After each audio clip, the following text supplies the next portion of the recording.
Hello friends, welcome to my review channel, and today we'll talk about an old movie. It was released in 2001.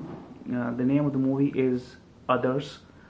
इसको horror genre में रखा गया है, although इसमें as such कोई भूत वाले सीन्स नहीं हैं, टिपिकल भूत वाले सीन्स नहीं हैं, but still it does there are certain scenes in which it'll scare you. You'd be like oh my god, ये क्या हो रहा है टाइप्स, ऐसे सीन्स हैं.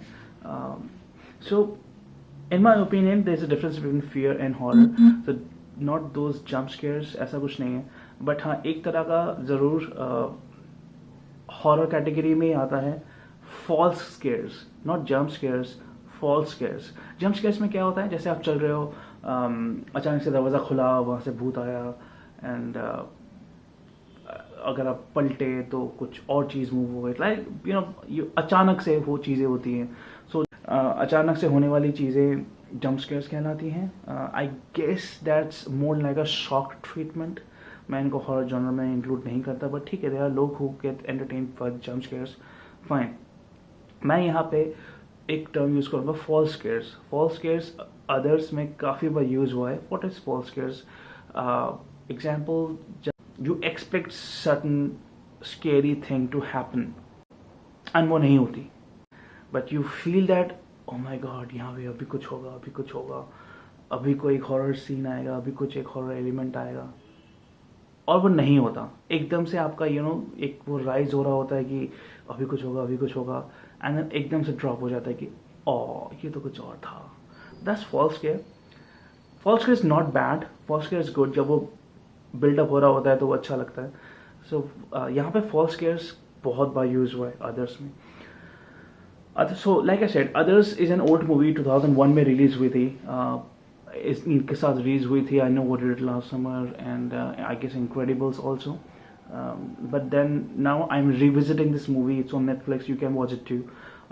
सो now when I am revisiting it, वो चीज़ें मेरे माइंड में नहीं है that how did it fared in comparison to those movies at that time. अभी totally एक neutral point of view से इसको देख रहा हूँ, and I kind of liked it. I liked it, honestly. It may not be the typical Halloweenish movie in terms of the horror genre, but you will like it. इसमें एक suspense है, just like Sixth Sense में एक suspense था, if you remember Sixth Sense. And if you don't remember Sixth Sense, then you might be living under the rock. It's a good movie, Sixth Sense, and तो Sixth Sense में आपको वो suspense याद होगा. Pretty similar to that, यहाँ पे भी एक suspense है.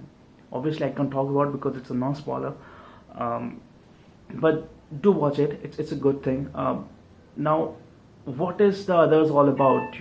So Others के बारे में बात करेंगे कि it's a story set up in 1945.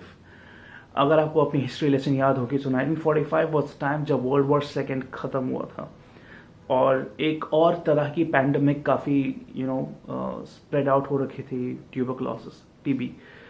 सो इन दोनों का काफ़ी यूज़ हुआ है इस मूवी में. सो एक सिक्योर्ड से एरिया में, एक मैनर में, there this lady called Grace. वो अपने बच्चों के साथ रहती है, 2 बच्चे, एक लड़का एक लड़की. They are kids, and this kids are photo sensitive.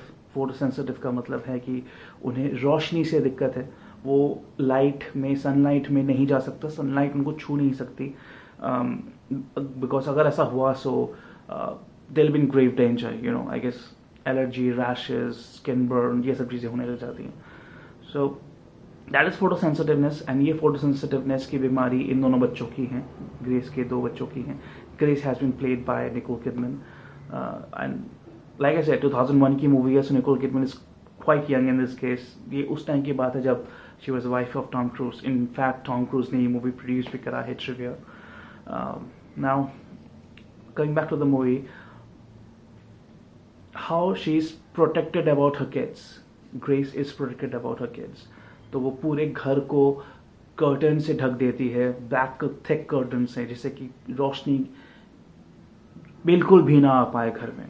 और वो अपने इनफैक्ट जो नौकर है, there are 3 main servants working in this house, this big manor.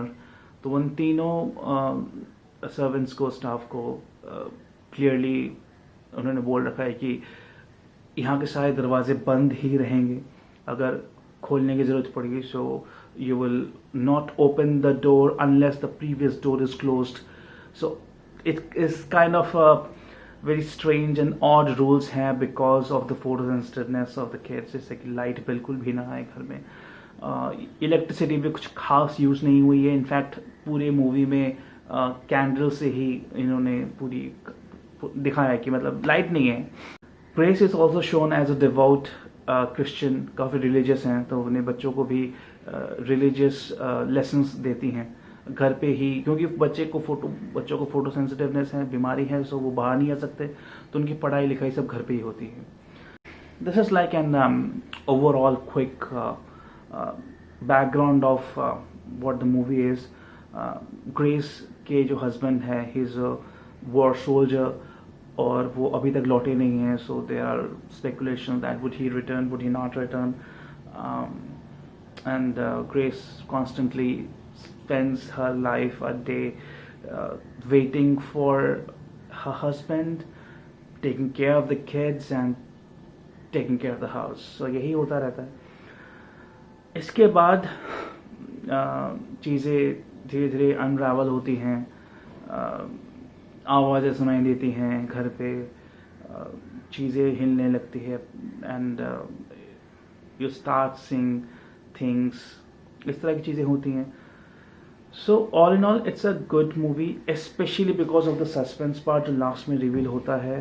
That is quite interesting to watch. And like I said, it's a good movie. I won't say Conjuring या Annabelle की type की movie है या Exorcist type की movie है. वो out and out ghost movies हैं. Out and out आपका जो हॉरर है, जो फियर है, जो स्केयर है, वो घोस्ट से रिलेटेड है. वेल अदर्स में भी घोस्ट हैं, but then this are not those kind of ghost. आपको याद होगा एल ऑर्फनातो और ऑर्फनेज, ये जो एक हॉरर मूवी आई थी, काइंड ऑफ लाइक दैट. उसमें भी कोई आउट एंड आउट कोई घोस्ट नहीं आया था. यू नो, एक कांस्टेंट एक फील होती थी, कुछ है, कुछ हो रहा है, कुछ हो रहा है टाइप्स. ना उसी तरह के हॉरर एलिमेंट को यूज़ करके, वो फील को यूज़ कर, फियर को यूज़ करके आपका वो टेंशन बिल्डअप होता है. सो वही टेंशन बिल्डअप को ही यहाँ भी यूज़ किया गया है. Nicole Kidman is really good in this movie. I guess उनको ऑस्कर देना चाहिए था, एटलीस्ट नॉमिनेशन देना चाहिए था. उनको बस गोल्डन ग्लोब अवार्ड दिया गया था. But again, what happened.